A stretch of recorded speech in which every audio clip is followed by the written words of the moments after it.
29ویں پارے کے آغاز میں سورہ ملک شریف ہے، اس کی بہت زیادہ برکات ہیں اور یہ عذاب قبر سے بچانے والی ہے۔ پہلے صفحے پر ارشاد ہے، اللہ وہ ہے الذی خلق سبع سماوات طباقا، جس نے ایک دوسرے کے اوپر 7 آسمان بنائے۔ اے مخاطب، تو رحمان کے نظم تخلیق میں کوئی خلل نہیں دیکھے گا، بس دوبارہ دیکھ، کیا تو ان میں کوئی شگاف دیکھتا ہے؟ اللہ کریم فرما رہا ہے یہ جو ہم نے آسمان بنائے نا، یہ جو سپیس ہے، اس میں غور کرو، تمہیں کوئی خلل نظر نہیں آئے گا۔ دیکھو، غور کرو، کوئی شگاف نظر آتا ہے؟ تمام محققین، چاہے وہ طبیعیات کے ہوں، فلکیات کے ہوں، ارضیات، نباتات، حیوانات کے، جب سے تحقیق کا باب کھلا ہے، ہر روز نئی سے نئی تحقیق سامنے آتی ہے، لیکن آج تک کوئی یہ نہیں کہہ سکا کہ اس نظام میں فلاں چیز جو ہے نا وہ مس فٹ ہے یا درست نہیں ہے، یا اس کو ایسے نہیں ویسے ہونا چاہیے تھا۔ وہ آپ نے وہ لطیفہ تو سنا ہوگا نا کہ ایک شخص نے دیکھا کہ تربوز لگے ہیں باریک سی بیل پر اور آم لگے ہیں اتنے بڑے درخت پر، تو وہ کہنے لگا یہ تربوز تو یہاں ہونا چاہیے تھا، اتنے بڑے درخت پر تربوز بڑا ہے، اور جو آم ہے یہ چھوٹی سی بیل پر ہونا چاہیے تھا۔ تو بعد میں جب اس پر آم گرا آ کے، تو اس نے کہا نہیں، یہ جو بنایا ہے صحیح بنایا ہے، اگر یہاں تربوز ہوتا تو میں تو زندہ نہ رہ پاتا۔ تو یہاں رب کریم فرما رہا ہے تو دیکھ، غور کر۔ اچھا، پھر چیلنج کے انداز میں کہا جا رہا، ثم ارجع البصر کرتین، بار بار دیکھ، کرتین، بار بار تو دیکھ، بار بار غور کر، ینقلب الیک البصر خاسئا وهو حسیر، تیری نظر تھک کر تیری طرف ناکام پلٹ آئے گی، تجھے اس پورے نظام میں کوئی خلل نہیں نظر آئے گا، کہیں کوئی خلل نظر نہیں آئے گا۔ اور بے شک ہم نے آسمان دنیا کو چراغوں سے مزین کر دیا۔ کیسا خوبصورت اس نے نظام کائنات بنایا۔ ہبل ٹیلیسکوپ نے جب اسپیس کی پکچرز بنائی تو ایک دنیا میں انقلاب آ گیا تھا، اور پھر جیمز ویب ٹیلیسکوپ نے جب پکچرز بنائیں تو لوگ حیران رہ گئے، اتنی خوبصورت اسپیس ہے، اتنی حسین کائنات رب نے بنائی ہے۔ اب بھی وہ پکچرز بہت ساری ہیں، آپ گوگل کیجئے گا، آپ دیکھتے رہ جائیں گے کیا حسین مناظر ہیں۔ تو یہاں پر 1400 برس پہلے اللہ نے کہا ہم نے مزین کر دیا۔ زینت کا لفظ اصل میں عربی ہی کا ہے، مزین کا لفظ بھی عربی کا ہے۔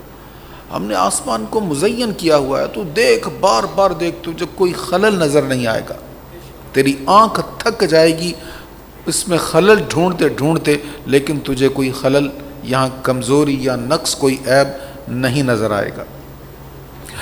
اس صورت کے اختتام پر کفار کو کہا جا رہا ہے، آپ کہیے، اے حبیب آپ ان کو کہیے، بھلا یہ بتاؤ، اگر صبح کو تمہارا پانی زمین میں اتر جائے تو تمہارے پاس بہتا ہوا پانی کون لائے گا؟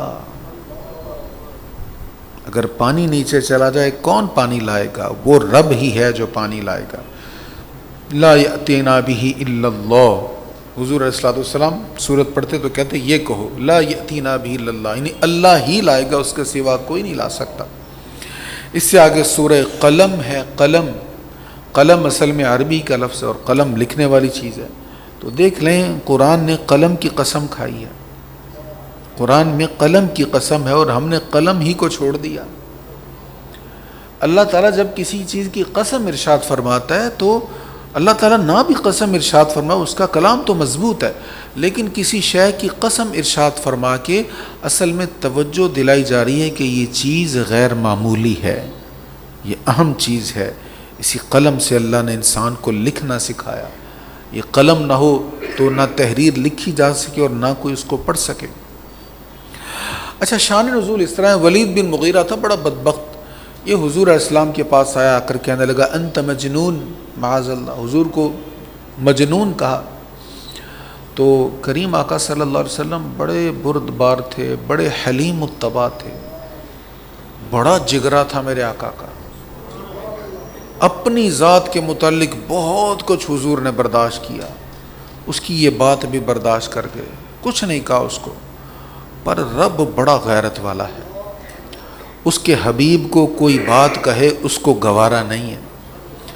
فرمایا قلم کی قسم اور اس کے لکھے کی قسم، ما انت بنعمت ربک بمجنون، اے رسول مکرم آپ اپنے رب کے فضل سے مجنون نہیں ہیں۔ وَإِنَّ لَكَ لَأَجْرًا غَيْرَ مَمْنُونَ، بے شک آپ کے لیے لامحدود اجر ہے۔ وَإِنَّكَ لَعَلَىٰ خُلُقٍ عَظِيمٍ، بے شک آپ ضرور عظیم اخلاق پر فائز ہیں،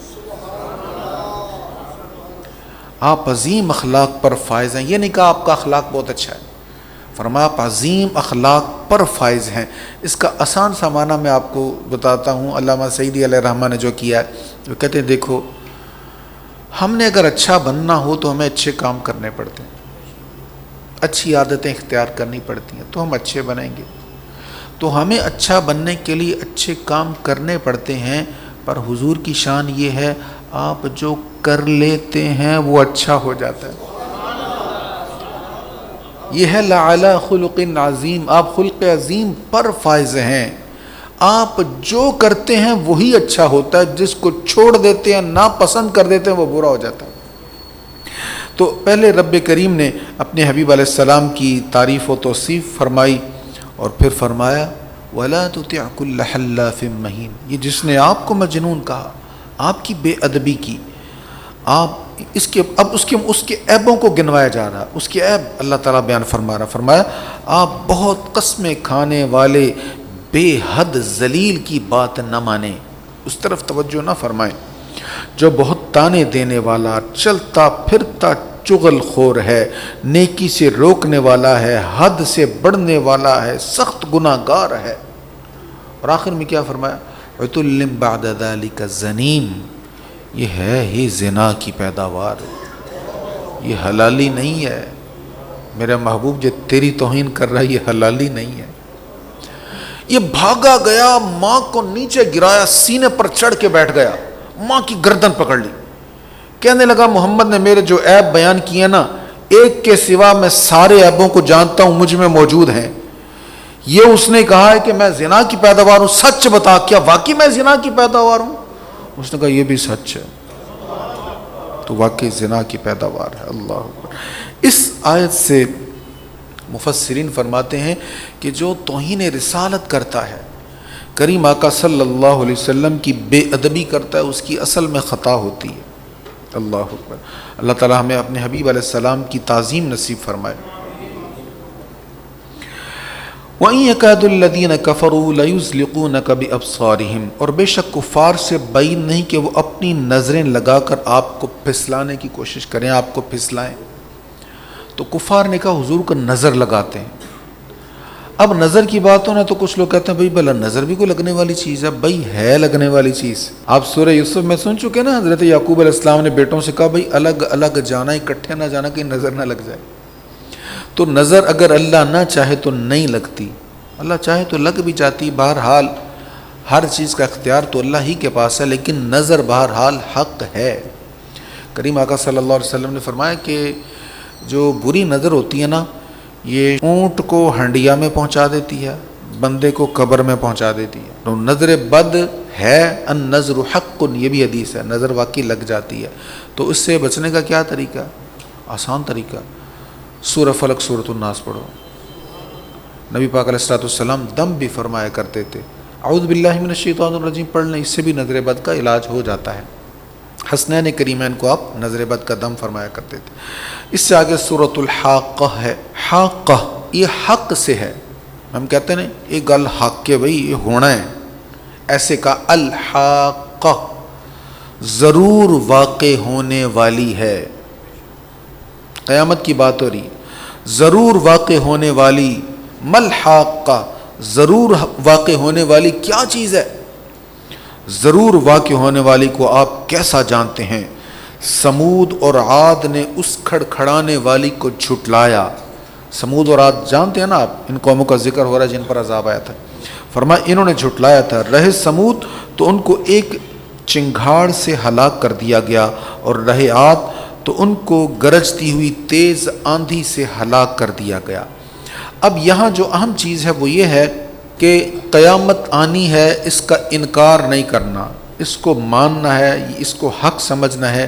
اگر کوئی اس کا انکار کرے گا تو انکار کرنے والوں کا پہلے بھی بہت برا انجام ہوا ہے۔ اس سے اگلے رکوع میں اللہ کریم ارشاد فرما رہا ہے وَإِنَّهُ لَحَسْرَةٌ عَلَى الْكَافِرِينَ، اور بے شک یہ قرآن ضرور کافروں کے لیے باعث حسرت ہے۔ حسرت کے بارے میں آپ جانتے ہیں حسرت کیا ہے؟ حسرت وہ خواہش ہوتی ہے جو پوری نہیں ہو سکتی۔ اب ہم اگر چاہیں کہ بچپن لوٹ آئے، نہیں ہوگا۔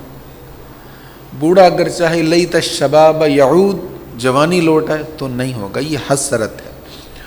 تو ان حسرتوں سے کہہ دو کہیں اور جا بسیں، اتنی جگہ کہاں ہے دل داغدار میں۔ بہادر شاہ کا کلام ہے، ذوق ہو تو پڑھیے گا۔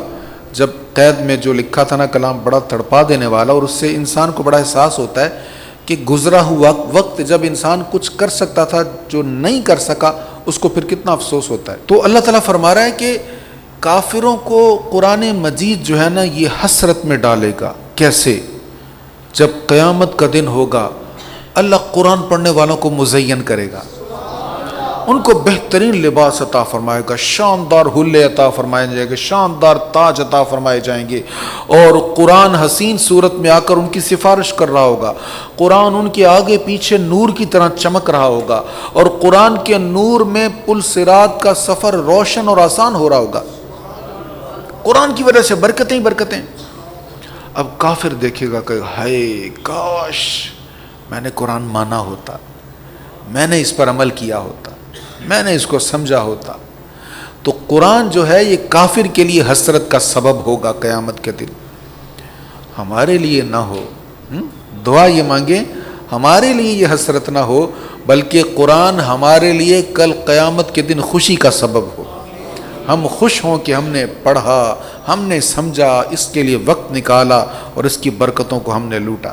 اس سے آگے سورۃ المعارج ہے۔ نبی کریم علیہ الصلوۃ والتسلیم نے دین کے راستے میں بڑی تکالیف برداشت کی، بہت تکالیف برداشت کی۔ اللہ اکبر۔ سب سے زیادہ تکلیفیں کریم آقا صلی اللہ تعالیٰ علیہ وآلہ وسلم نے برداشت کی ہیں دین کی خاطر۔ آج ہم کہتے ہیں جی دین پر چلنا بڑا مشکل ہے۔ حضور سے پوچھیں کیسا مشکل تھا دین پر چلنا؟ ہمارے لیے تو آسانی ہی آسانی ہے۔ اللہ تعالیٰ فرما رہا ہے فَاصْبِرْ صَبْرًا جَمِيلًا، آپ صبر جمیل فرمائیے، آپ صبر جمیل فرمائیے۔ صبر جمیل کیا ہے؟ وہ حضرت یعقوب علیہ السلام نے بھی کہا تھا نا فَصَبْرٌ جمیل، میں اب صبر جمیل ہی کروں گا۔ تو میں پھر دہرا دوں، صبر جمیل یہ ہے اپنا غم بندوں کو نہیں بتانا، رب کو بتانا ہے۔ غموں کے پہاڑ ٹوٹے ہوں، لوگوں میں ایسے رہنا ہے جیسے کوئی مسئلہ ہی نہیں ہے، اور جب رات کا پچھلا پہر رہنا تو رو کر رب کو ساری بات بتا دینی۔ یہ ہے صبر جمیل۔ اللہ اکبر۔ اللہ تعالیٰ آسانیاں دے، اور کبھی زندگی میں کوئی مشکل آ جائے تو پھر یہ توفیق دے کہ ہم صبر جمیل کریں اور اپنے معاملات اپنے رب کریم کی بارگاہ میں پیش کریں۔ انسان کیسا ہے؟ فرمایا بے شک انسان کم حوصلہ پیدا کیا گیا۔ ان الانسان خلق ہلوعا، بے شک انسان کم حوصلہ پیدا کیا گیا ہے۔ جب اس پر مصیبت آئے تو گھبرا جاتا ہے، جب اسے نفع پہنچے تو بخل کرتا ہے، سوا ان کے جو نماز پڑھنے والے ہیں۔ اب انسان میں جو کمیاں ہیں، فرمایا یہ کمیاں بیسیکلی فطرتی طور پر اس کی نیچر میں موجود ہیں، لیکن جو نماز پڑھتا ہے اس میں یہ عیب نہیں رہتا، سوا اس کے جو نماز پڑھنے والے ہیں، ہمیشہ نماز پڑھتے ہیں، اور جن لوگوں کے مالوں میں مقرر حق ہے سوال کرنے والوں کا اور سوال سے بچنے والوں کا، یعنی جو نماز پڑھتے ہیں اور حقدار جن کا ان کے مال پر حق ہے، ان حقداروں کو حق دیتے ہیں۔ اس میں یہ لطیف سی بات ہے کہ جب ہم کسی حقدار کو دے رہے ہوتے ہیں نا تو اس کا ہمارے پاس امانت ہوتا ہے، ہم اس پر احسان نہیں کر رہے ہوتے، حقداروں کو ان کا حق دیتے ہیں۔ اب حقداروں کی دو کنڈیشنز یہاں پہ بیان ہوئی، یہ ذہن میں رکھنا ہے، سوال کرنے والے اور سوال نہ کرنے والے۔ دیکھیں سوال کرنے والا تو بتا دیتا ہے میری یہ ضرورت ہے، میری یہ طلب ہے، اور کچھ صبر جمیل بھی تو کیے بیٹھے ہیں، وہ بتاتے ہی نہیں ہیں۔ وہ اپنا معاملہ رب کو ہی بتاتے، ایسے بندوں کو ڈھونڈو، تلاش کرو، وہ اگر ملے اس کو دینے کا بڑا ہی اجر ہے۔ اس سے اگلے رکوع میں بڑی اہم بات، اسی رکوع میں آگے ایک بڑی اہم بات ہے، ان عذاب ربہم غیر مأمون، بے شک ان کے رب کا عذاب بے خوف ہونے کی چیز نہیں ہے۔ بڑی وسیع رحمت ہے رب کریم کی، لیکن اس کا مطلب یہ نہیں کہ ہم کہیں کہ بھئی ڈرنے کی کوئی بات نہیں ہے، گھبرانا نہیں ہے، کوئی ٹینشن نہیں۔ بھئی گھبرانا کیوں نہیں؟ اللہ کے رسول ڈر رہے ہیں، امام الانبیاء کہہ رہے ہیں میں تم سب سے زیادہ رب سے ڈرنے والا ہوں۔ ہم کس شمار میں جو ہم کہیں کہ ہم نے رب سے ڈرنا نہیں، ہمیں ڈرنے کی ضرورت نہیں۔ اللہ اکبر۔ حضرت عمر رضی اللہ تعالیٰ عنہ نے زمین سے ایک تنکا اٹھا کر کہا، کاش میں یہ تنکا ہوتا، کاش میں یہ تنکا ہوتا، کاش میں پیدا نہ کیا جاتا، میری ماں مجھے نہ جنتی، کاش میں کچھ نہ ہوتا۔ اسی طرح کا ایک قول حضرت سیدنا ابوبکر صدیق رضی اللہ تعالیٰ عنہ کا، چند سال پہلے میں نے آپ کو سنایا تھا، آپ لیٹے ہوئے تھے درخت کی چھاؤں میں، تو دیکھا ایک پرندہ اڑتا ہے درخت کی، کبھی اس ٹہنی پہ جاتا ہے، کبھی وہاں جاتا ہے، کبھی وہاں جاتا ہے، تو ٹھنڈی آہیں بھرنے لگ گئے، کہنے لگے کاش میں یہ پرندہ ہوتا، ایسے ہی اڑتا ادھر ادھر سے کھاتا اور مر جاتا۔ کیوں یہ کاش کہا؟ اس لیے کہ انسان کو بہرحال رب کے سامنے جانا ہے۔ کہتے کاش میں یہ ہوتا اور رب کے حضور مجھے حاضر نہ ہونا پڑتا۔ اب وہ جو حاضر ہونے والا معاملہ ہے، اس کا خوف ہونا چاہیے دل میں۔ اللہ تعالیٰ کرم فرمائے، مہربانی فرمائے، لیکن اس کا عذاب ایسا نہیں ہے کہ انسان کہے کہ مجھے ڈرنے کی ضرورت نہیں ہے، یہ ڈرنے والی چیز ہے اور ڈرنا چاہیے۔ اس سے آگے سورہ نوح ہے، سورہ نوح میں بڑی اہم بات ہے۔ حضرت نوح علیہ السلام نے قوم کو بڑی تبلیغ فرمائی، بہت عرصہ، بلکہ کئی 100 سال آپ نے تبلیغ فرمائی، صدیوں پر محیط آپ کا زمانہ ہے تبلیغ۔ تو پھر آپ رب کریم سے شکایت کرتے ہیں قوم کی، یا اللہ میں نے انہیں اس طرح بھی سمجھایا، یہ بھی کہا، یہ بھی کہا۔ اب ان کا قول جو رب کریم سے انہوں نے کہا وہ قرآن ذکر فرما رہا ہے، فَقُلْتُ اسْتَغْفِرُوا رَبَّكُمْ إِنَّهُ كَانَ غَفَّارًا يُرْسِلِ السَّمَاءَ عَلَيْكُمْ مِدْرَارًا، بس میں نے ان سے کہا تم اپنے رب سے معافی مانگو، بے شک وہ بہت زیادہ معاف فرمانے والا ہے، وہ تم پر موسلا دھار بارش نازل فرمائے گا اور مالوں اور بیٹوں سے تمہاری مدد فرمائے گا، اور تمہارے لیے باغات اگائے گا اور تمہارے لیے دریا بہائے گا۔ ما لکم لا ترجون للہ وقارا، تم اللہ کی عظمت و جلالت کو کیوں تسلیم نہیں کرتے؟ تو نوح علیہ السلام نے قوم کو کیا کہا؟ رب سے معافی مانگو، استغفار کرو، وہ بارشیں بھی برسائے گا، مال بھی عطا کرے گا، اولاد بھی عطا کرے گا، دریا بھی بہائے گا، تمہاری ساری ضرورتیں پوری کر دے گا۔ یعنی استغفار ایسی چیز ہے، رب کی بارگاہ میں جانا، اس سے معافی مانگنا، یہ عمل ہے کہ بندے کی ساری مشکلیں آسان ہو جاتی، سارے مسئلے حل ہو جاتے۔ اب اس پر ایک بڑا خوبصورت قول ہے حضرت حسن بصری کا۔ حضرت ربیع کہتے ہیں کہ ایک شخص نے حسن بصری سے قحط کی شکایت کی کہ حضرت بہت قحط پڑ گیا ہے۔ آپ نے اس کو کہا کہ استغفار کرو، قحط کی شکایت کی، آپ نے کہا استغفار کرو۔ ایک اور بندہ ہے، کہنے لگا جی بڑی غربت ہے، فقر بہت ہے، آپ نے فرمایا کہ استغفار کرو۔ ایک اور بندہ آیا، کہنے لگا حضور دعا کریں اللہ تعالیٰ مجھے بیٹے عطا فرمائے، فرمایا استغفار کرو۔ ایک اور بندہ آیا، آ کر کہنے لگا حضور میرے باغات خشک ہو گئے ہیں، فرمایا استغفار کرو۔ تو کہتے ہیں کہ میں ان کے پاس بیٹھا ہوا تھا، میں نے کہا حضرت آج سب کو ایک ہی وظیفہ بتا رہے ہیں؟ لوگوں نے اپنے سوالات تو مختلف کیے ہیں اور آپ نے سب کو ایک ہی وظیفہ بتایا۔ تو کہنے لگے میں اپنے پاس سے نہیں بتایا، میں نے قرآن سے بتایا۔ قرآن کہتا ہے فَقُلْتُ اسْتَغْفِرُوا رَبَّكُمْ إِنَّهُ كَانَ غَفَّارًا يُرْسِلِ السَّمَاءَ عَلَيْكُمْ مِدْرَارًا وَيُمْدِدْكُمْ بِأَمْوَالٍ وَبَنِينَ وَيَجْعَلْ لَكُمْ جَنَّاتٍ وَيَجْعَلْ لَكُمْ أَنْهَارًا۔ نوح علیہ السلام نے قوم سے کہا تھا اگر تم استغفار کرو گے تو اللہ مال بھی عطا فرمائے گا، بارش بھی عطا فرمائے گا، دریا بھی عطا فرمائے گا، بیٹے بھی عطا فرمائے گا، مال بھی عطا فرمائے گا، ہر شے رب کریم عطا فرمائے گا۔ حضرت ابو سعید رضی اللہ تعالیٰ عنہ بیان کرتے ہیں رسول اللہ صلی اللہ علیہ وسلم کو میں نے یہ فرماتے ہوئے سنا، بڑی زبردست یہ حدیث ہے، اللہ اکبر۔ ابلیس نے اپنے رب عز و جل سے کہا مجھے تیری عزت اور جلال کی قسم، میں بنو آدم کو اس وقت تک گمراہ کرتا رہوں گا جب تک ان کے جسموں میں روحیں ہیں، یعنی اللہ سے کہا مجھے تیری عزت و جلال کی قسم میں اس وقت تک گمراہ کروں گا جب تک ان کے جسموں میں روحیں ہیں۔ اللہ اکبر. اللہ تعالیٰ نے کیا جواب دیا؟ مجھے میری عزت و جلال کی قسم، میں بندوں کو اس وقت تک معاف کرتا رہوں گا جب تک استغفار کرتے رہیں گے. اللہ اکبر. عدل کریں تے تھر تھر کمن اچیاں شاناں والے، تے فضل کریں تے بخشے جاون میں جے منہ کالے. تو استغفار ایسی چیز ہے، بندہ استغفار کرتا رہے تو رب کریم عطا کرتا رہتا ہے، بندوں کو معاف کرتا رہتا ہے. اس سے آگے سورہ جن ہے، سورہ جن میں جنوں کا ذکر ہے. جنات بھی کریم آقا صلی اللہ علیہ وسلم کا کلام سنتے ہیں، کلام سن کر پھر حیران ہوتے ہیں، اچھا یہ تو عجیب کلام ہے، شاندار کلام ہے. اسی کلام کی وجہ سے شیاطین اب آسمانوں تک نہیں جا سکتے کہ یہ نبی آ چکے ہیں، اب نظام بدل چکا ہے. تو جنات نے حضور کا کلام سنا. حضور اصل میں نماز پڑھا رہے تھے تو تلاوت سنی، تلاوت سن کر دل سے مسلمان ہو گئے، اسلام قبول کیا. پھر اپنے علاقے میں گئے، جا کر وہاں تبلیغ کی انہوں نے. یہ پہلے رکوع میں اس کا بیان ہے. دوسرے رکوع میں بڑا اہم مسئلہ ہے علم غیب کے متعلق. عالم الغیب فلا یظہر علی غیبہ احدا.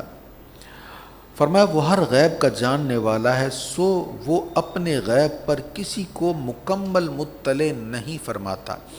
الا، یہ حرف استثناء ہے، جیسے ہم کہتے ہیں نا مگر، سوائے. الا من ارتضی من رسول، ما سوا ان کے جن کو اس نے پسند فرما لیا ہے جو اس کے سب رسول ہیں. یہ آیہ کریمہ نص ہے انبیاء کے علم غیب کے بارے میں کہ اللہ کریم انہیں علم غیب پر مطلع فرماتا ہے اور غیب کا علم عطا فرماتا ہے. اس سے آگے سورہ مزمل ہے. کریم آقا پر جب پہلی وحی نازل ہوئی، آپ گھر آئے نا تو ام المؤمنین سے کہا زملونی. سردی محسوس ہو رہی تھی، جسم پر کپ کپی تاری. اتنی بڑی ذمہ داری ہے، اب آغاز ہو گیا نا وحی کا، اتنی بڑی ذمہ داری، پوری دنیا کا نظام تبدیل کرنا ہے اور کرنے والے آقا ہیں. تو اتنی بڑی ذمہ داری کو سوچ کر کریم آقا پر کپ کپی تاری ہوگا. زملونی زملونی، چادر اوڑھ لی تاکہ ٹھنڈ کی جو کیفیت ہے یہ تھوڑی سی کم ہو. اب وہ چادر اوڑھنے کا انداز اللہ کو اتنا پیارا لگا، فرمایا یا ایہا المزمل، اے چادر لپیٹنے والے، قم اللیل الا قلیلا، قیام کیجئے رات کو مگر تھوڑا کریں. حضور اتنا قیام کرتے، ساری رات کھڑے رہتے، پاؤں مبارک میں ورم آ گیا. اللہ کریم نے فرمایا قم اللیل، قیام کریں رات کو، الا قلیلا، مگر تھوڑا، نصفہ او انقص منہ قلیلا، آدھی رات یا اس سے کچھ کم کریں، او زد علیہ ورتل القرآن ترتیلا، یا اس پر کچھ اضافہ کر دیں اور قرآن ٹھہر ٹھہر کر پڑھیں. اب تو ساتھی مطمئن ہو گئے، نہیں تو پہلے تو ساتھی ناراض ہوتے تھے، اتنی دیر لگا دیتے ہیں تراویح میں، کبھی 1.5 گھنٹہ، کبھی پونے 2 گھنٹے. تو مہربانی ساتھیوں کی اب وہ مان گئے ہیں کہ بات چلو ٹھیک ہے جی، ہم کھڑے ہوں گے، سنیں گے قرآن. تو اللہ نے حبیب سے فرمایا رتل القرآن ترتیلا، قرآن ٹھہر ٹھہر کر پڑھو. 40 منٹ میں 20 تراویح پڑھائی جا سکتی ہیں، لیکن یہ کمال نہیں ہے. کیا کرنا بھائی ٹائم بچا کر، اس سے اچھا کام اور کون سا ہے؟ آپ رمضان کریم کی راتوں میں اللہ کا کلام سننے کے لیے قیام اللیل کے لیے کھڑے ہیں، اور اس سے اچھا کون سا کام ہوگا ان راتوں میں؟ کاروبار تو سارا سال چلتا رہتا ہے، خریداری تو چلتی رہتی ہے، سارا سال چلتی رہتی ہے، کبھی شادی کے لیے، کبھی شبرات کے لیے، کبھی بڑی عید کے لیے، کبھی کس کام کے لیے. تو یہ جو راتیں ہیں نا، حضور علیہ الصلوۃ والسلام نے فرمایا من قام رمضان ایمانا و احتسابا، جس نے رمضان میں قیام کیا ایمان اور احتساب کے ساتھ، غفر لہ ما تقدم من ذنبی، اللہ سارے گناہ معاف کر دے گا. اور ہم اس چاہ میں رہیں کہ بھی کہاں کتنی جلدی تراویح کہاں ہوگی. نہیں بھائی، آپ کو مبارک ہو، آپ نے ٹائم نکالا، اور اللہ تعالیٰ توفیق دے ہم ہمیشہ اپنا ٹائم نکالتے رہیں، خود کو تھکاتے رہیں. اس کے لیے نہیں تھکانا تو کس کے لیے تھکانا ہے؟ تو اللہ کریم نے حضور سے فرمایا آپ رات کو قیام کریں. پھر فرمایا چلو آدھی رات کر لیں. اب حضور کا ذوق کبھی زیادہ کا ہوتا تھا، فرمایا چلیں کم کر لیں یا زیادہ کر لیں. اب سارے آپشنز دے رہے ہیں کہ میرے حبیب قیام کرو صحیح، لیکن خود پر بوجھ بھی نہ ڈالو، جتنی آسانی ہو اتنا قیام کر لیں. لیکن جب قرآن پڑھیں تو ترتیل کے ساتھ قرآن پڑھیں. ترتیل کیا ہے؟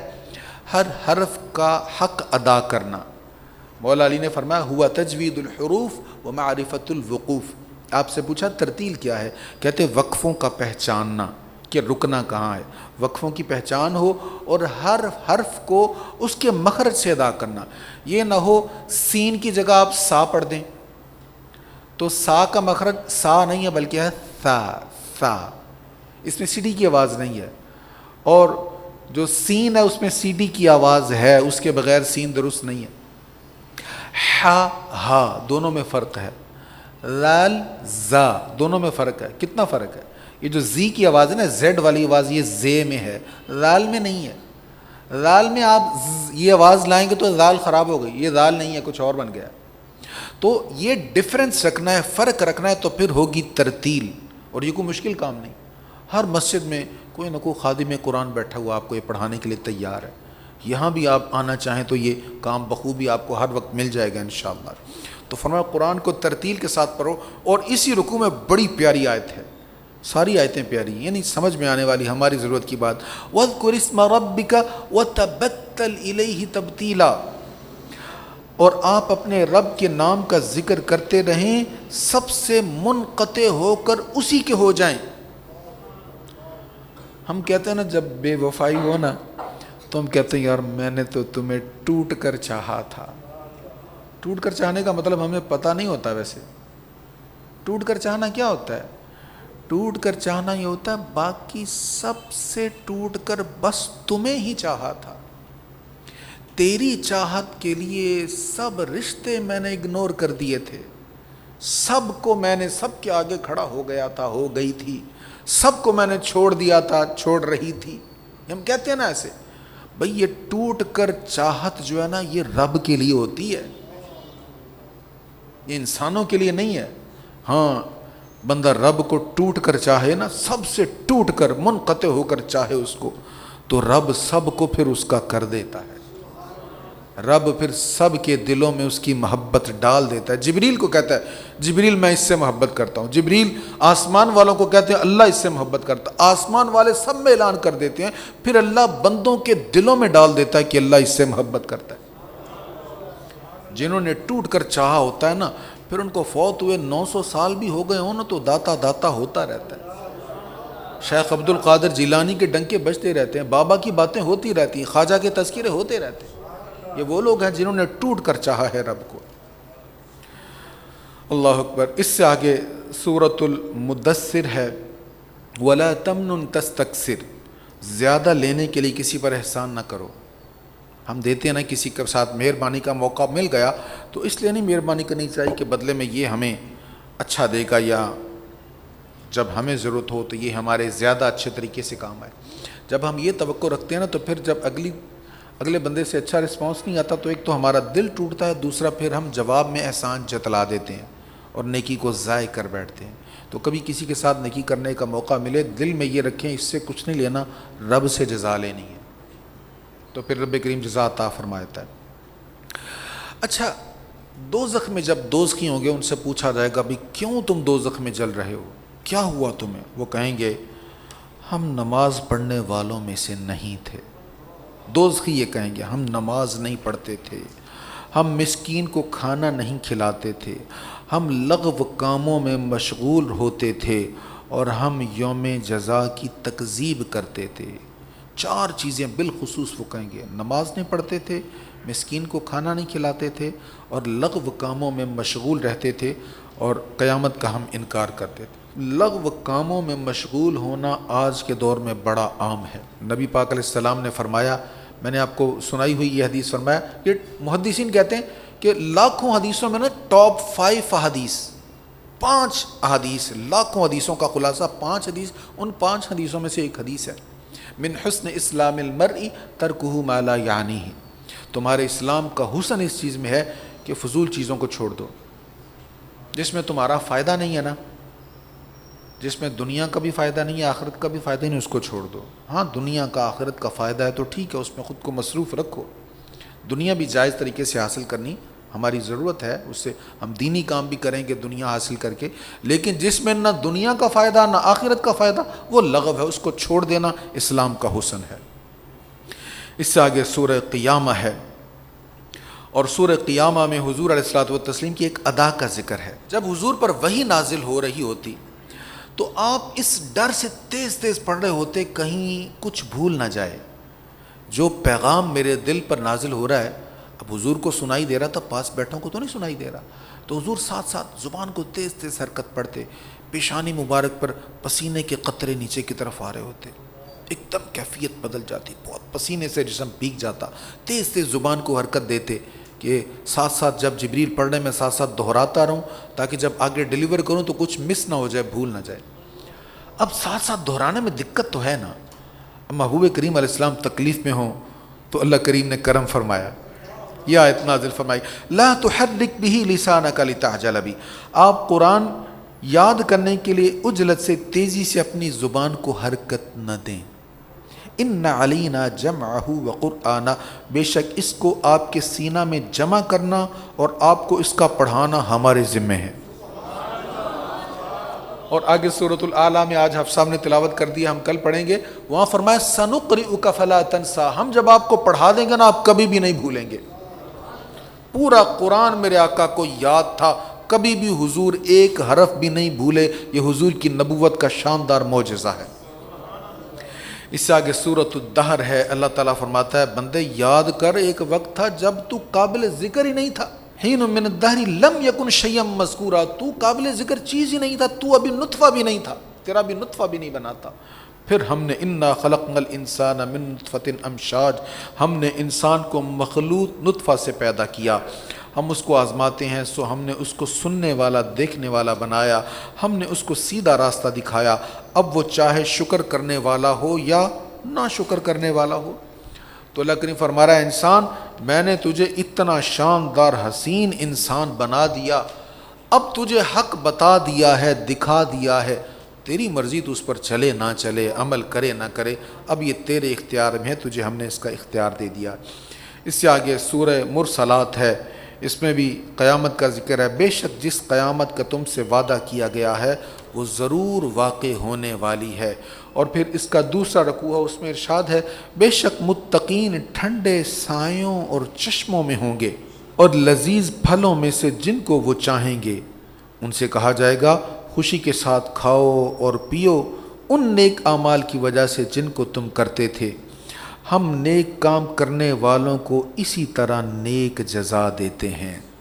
کوئی بھی بندہ نیکی کرے نا ہو اللہ کے لیے، ہو اللہ کے لیے، لوگوں کے لیے نہیں، اللہ کے لیے، اللہ کو خوش کرنے کے لیے، تو اللہ فرمایا انا کذالک نجزی المحسنین، ہم نیکی کرنے والوں کو اسی طرح جزا دیتے ہیں۔ اس دن تکذیب کرنے والوں کے لیے ہلاکت ہے، قیامت کے دن، محشر کے دن، وہ لوگ جو انکار کرتے تھے اللہ کے حضور حاضر ہونے کا، ان کے لیے ہلاکت ہے۔ تم کچھ دن تک کھاؤ اور فائدہ اٹھا لو، بے شک تم مجرم ہو، اس دن تکذیب کرنے والوں کے لیے ہلاکت ہے۔ اور جب ان سے کہا جاتا ہے نماز پڑھو تو وہ نماز نہیں پڑھتے، اس دن تکذیب کرنے والوں کے لیے ہلاکت ہے۔ اس قرآن کے بعد وہ پھر کس چیز پر ایمان لائیں گے؟ سوال ہے، یہ 29ویں پارے کی آخری آیت، بھئی یہ قرآن آخری کتاب ہے، بس تورات انجیل زبور آ گئیں، قرآن آ گیا، اب اس کے بعد اور کوئی کتاب نہیں آنی، اس کے بعد کس پر ایمان لاؤ گے؟ قرآن کے بعد آج تک کسی نے کہا کہ یہ کلام ہے اللہ کا، خدا کا کلام ہے جو میں تمہیں سنا رہا ہوں؟ آج تک کوئی دعویٰ نہیں کر سکا، اگر کسی نے دعویٰ کیا تو ثابت نہیں کر سکا۔ 14 صدیوں سے قرآن موجود ہے، اپنے پورے چیلنجز کے ساتھ موجود ہے۔ قرآن نے کہا تھا اگر تم کہتے ہو کہ یہ اللہ کا کلام نہیں تو اس جیسی کتاب بناؤ۔ اچھا کتاب نہیں بنا سکتے، چلو 10 صورتیں بناؤ، 10 صورتیں نہیں بنا سکتے، چلو 1 صورت بناؤ، 1 صورت نہیں بنا سکتے، 1 آیت بنا کے دکھا دو۔ اور قرآن نے کہا تھا اللہ کے سوا اپنے سارے حمایتیوں کو بلا لو اور اس قرآن جیسی 1 صورت بنا کے دکھاؤ، اور پھر ساتھ ہی کہا کہ تم نہیں بنا سکو گے۔ فَإِن لَّمْ تَفْعَلُوا وَلَن تَفْعَلُوا، اگر نہ بنا سکو تو ہم تمہیں پہلے ہی کہہ دیتے ہیں تم ہرگز نہیں بنا سکو گے۔ قرآن اپنے چیلنج کے ساتھ موجود ہے، اپنی شان و شوکت کے ساتھ موجود ہے، 1400 برس سے قرآن ہمارے پاس موجود ہے، اور اس کے بعد کوئی کتاب نہ آئی ہے نہ آئے گی۔ اگر کسی نے جھوٹا دعویٰ کیا ہے نبوت کا تو وہ خود بھی ناکام ہوا ہے اور اس کی کوئی کتاب نہیں آ سکی۔ قرآن الحمدللہ موجود ہے اور قیامت تک موجود رہے گا، اس لیے فرما رہا ہے اے انسان اس کے بعد اور کوئی کتاب نہیں آنی، بس یہ کتاب ہے، ایمان لے آ، مان لے، پڑھ لے، دنیا بھی خیر والی ہو جائے گی، آخرت بھی خیر والی ہو جائے گی۔ اللہ کریم ہمیں توفیق نصیب فرمائے۔ وآخر دعوانا الحمدللہ رب العالمین۔